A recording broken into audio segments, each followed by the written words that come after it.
जय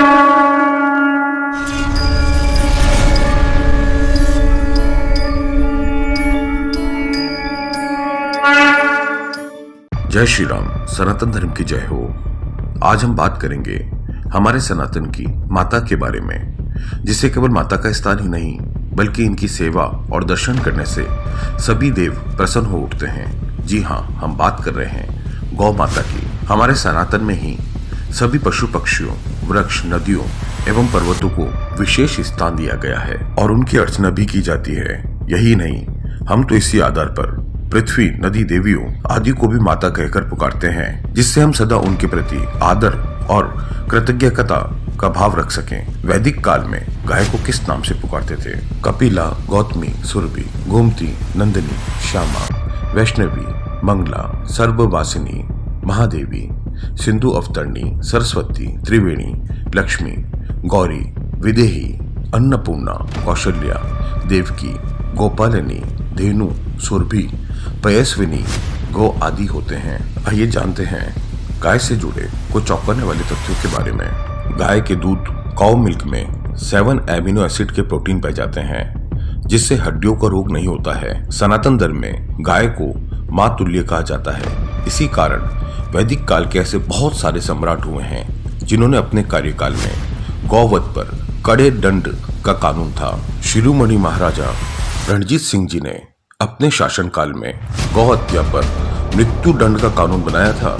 वहीं श्री गुरु गोविंद सिंह जी साहब ने कहा है, यही देहु आज्ञा तुरुक को खपाऊं, गौ माता का दुख सदा मैं मिटाऊं। चरक संहिता, राजनिंगटू और अमृत सागर में वर्णन है कि गौमूत्र से कई गंभीर रोगों का उपचार भी होता है, जिसे आज का हाईटेक विज्ञान भी मानता है। भविष्य पुराण में वर्णन के अनुसार गौ माता के पृष्ठ देश में ब्रह्मदेव का वास है, गले में श्री विष्णु का, मुख में भगवान रुद्र का, मध्य में समस्त देवताओं और रोमकोपों में महर्षिगण, पूंछ में अत्रत नाग, खुरों में समस्त पर्वत, गोमूत्र में गंगादी नदियां, गौमय में लक्ष्मी और नेत्रों में सूर्य चंद्र का वास है।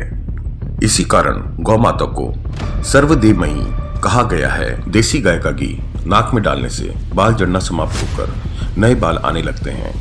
गाय के घी को नाक में डालने से मानसिक शांति मिलती है और याददाश्त भी तेज होती है। देसी गाय के घी में कैंसर से लड़ने की अचूक क्षमता होती है। इसके सेवन से स्तन तथा आंत के खतरनाक कैंसर से भी बचा जा सकता है। क्या आप जानते हैं, रोजाना 33 कोटि देवी देवताओं के मंदिर जाकर उनके दर्शन नहीं कर सकते, पर गौ माता के दर्शन से सभी देवी देवताओं के दर्शन हो जाते हैं। भगवान भी जब अवतार लेते हैं तो कहते हैं, विप्रधेनु सुरसंत हित लिन्नु मनुज अवतार।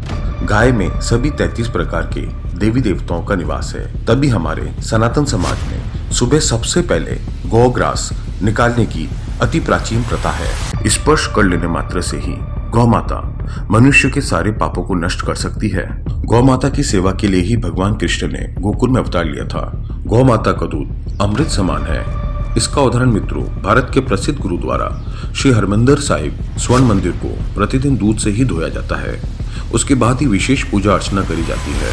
गौ माता में 33 कोटि देवी देवता, 8 वसु, 11 रुद्र, 12 आदित्य, 1 इंद्र और 1 प्रजापति। 8 वसु अग्नि, पृथ्वी, वायु, अंतरिक्ष, आदित्य, धौ, चंद्रमा और नक्षत्र।